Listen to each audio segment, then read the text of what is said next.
people uh, is something that's very prevalent in the film in Gran Torino, and based on that respect, that mutual respect, some awful things are said, but they're not said in a way that's meant to be hurtful. A lot of the time, sometimes they are. I mean, it depends on the character and the timing, but um, that kind of sort of the way that it treats people on a individual basis, I think, is a very interesting way, versus categorizing them as a whole group, so as a racial group or whatever, and you know, that the way that sort of gets juxtaposed is a really interesting point of the movie, I think. Okay, well, the thing I was going to bring up, our friend R.J. Muller, who we've seen write a bunch of things at a website called Acculturated, has done some movie reviews. Not too long ago, he reviewed The Chef, which he was making so interesting to me that I really want to see that. So the first opportunity, I'm going to get that one. I'm just throwing that out there to remind people that he has written reviews and that they can check them at Acculturated because it's a great site. But also The Birdman. He just reviewed that, and that looks like something now. When RJ writes a review, it sounds so interesting that even if it's not a subject I'm interested in, I'm interested because of the way he writes. And so those two are on my to-see list, but if anybody gets to them first, I want to hear their opinion. Not that I don't trust RJ, I do, but I'd be very interested to contrast that with his opinion. Yeah, when I saw the Birdman sort of come up, that was I like Michael Keaton as an actor. I think he's a good actor. He was not the best Batman. He was probably the second best in terms of the movie Batman, after Christian Bale. But Johnny Dangerously and just the rest of the stuff that he's in, he's very good. I saw the trailer for Birdman, and I don't know. I'm the way that it was presented to me. I'm not sure how I feel about it. Being a fan of the superhero genre, and how it's kind of a criticism of some of that. I don't know. I would like. It's probably something that I'll catch on Netflix. Not something I'm going to go see in theaters, but I'm interested. I don't go to theaters at all, hardly anymore. I can't. The last movie I saw in a theater was when Kelly and I went to see Zombieland, and that was because it was a special near Halloween. Excellent movie. Love it. Love it. By the way, for a really good, funny, recent movie, yeah, I assume everybody's already seen it, but Guardians of the Galaxy. Very funny. Yep. Definitely good. And again, all of the superhero movies pretty much have conservative values in them. So, I mean, I can't think of a single one off the top of my head that was objectionable, or did something to really offend me politically. So, yeah, sorry, go ahead. I was just going to say, which is really kind of interesting because we've been watching the Agents of S.H.I.E.L.D. TV series, which bashes conservatives constantly. So it's kind of interesting to see that flip because you're right, those movies all have something of a conservative theme. How weird. I watch that show and I don't see it. I don't feel bashed when I watch it. Oh, really? Yeah, I don't catch it. That's where we've been like, holy crap. I smell a blog post. It just skips right past me. I don't even... I guess it's because I love all of the Marvel movies and I watch Agent of S.H.I.E.L.D. Because Marvel has those superhero movies that also sometimes have Robert Downey Jr. in them, and he's pretty cool too. So, and Robert Downey Jr. as an actor, that's a success story. I mean, the guy has overcome a really bad past, very self-destructive past, and he's become a decent contributing member of society and a funny self-deprecating actor who does a lot of good work. I mean, that's awesome. That's just an awesome, happy story, and I'm happy to see him succeed. And I like the Iron Man stories and Captain America. better costumes now than they did in the 70s and 80s when they were making superhero movies. Linda Carter's Wonder Woman. Okay, now that you cannot improve on. That was best. That's the best. Yeah. Has there been a female superhero headlining her own show or even really movie ever since, or is Wonder Woman the last and the greatest, and Linda Carter is it? Well, I mean, they're female heroes. They're But headlining a movie? Yeah, but they're more minor, you know. Oh well, there's been like the Laura Croft stuff.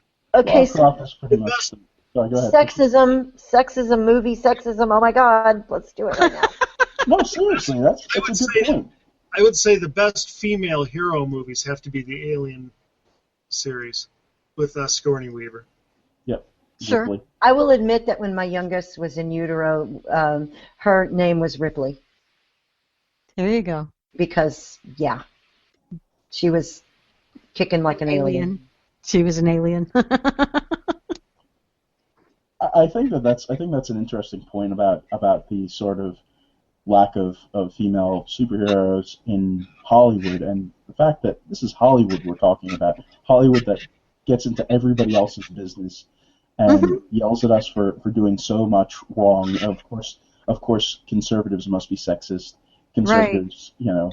Whatever, all this mess, and make fun of us because of binders of women or whatever, all that stupid stuff.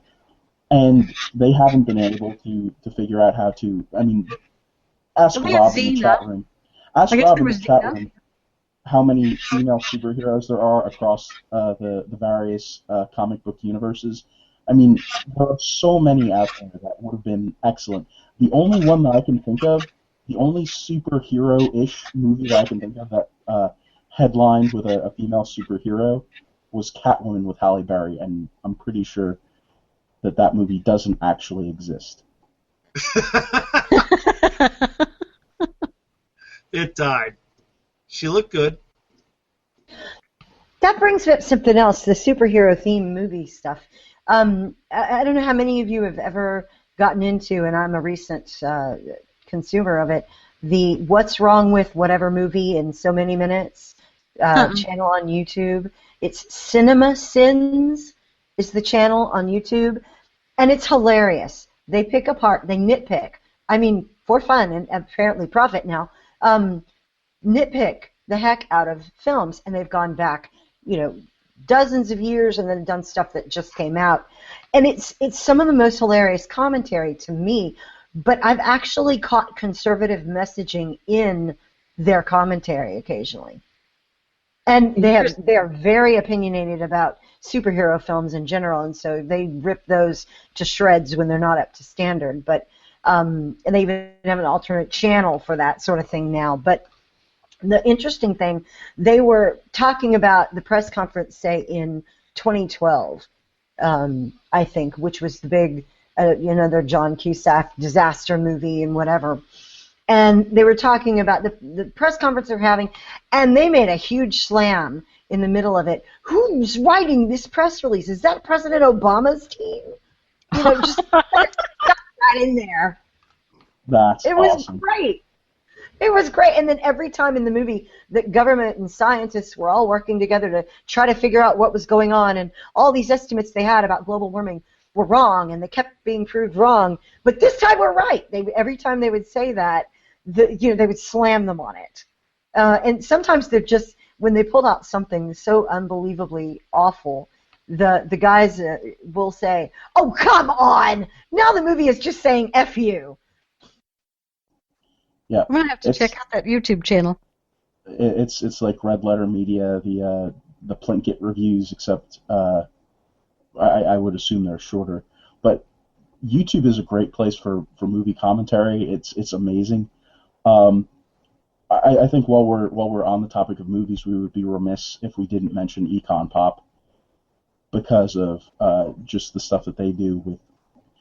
I mean, there's a huge diversity of movies that they've taken and used to demonstrate economic principles, and economic principles a lot of the time are conservative principles, and they've done it with movies like Ghostbusters, the Lego Movie, even it's just stuff that. How do you get economics out of the Lego Movie? How do you do that? It's impressive. It's to say the least.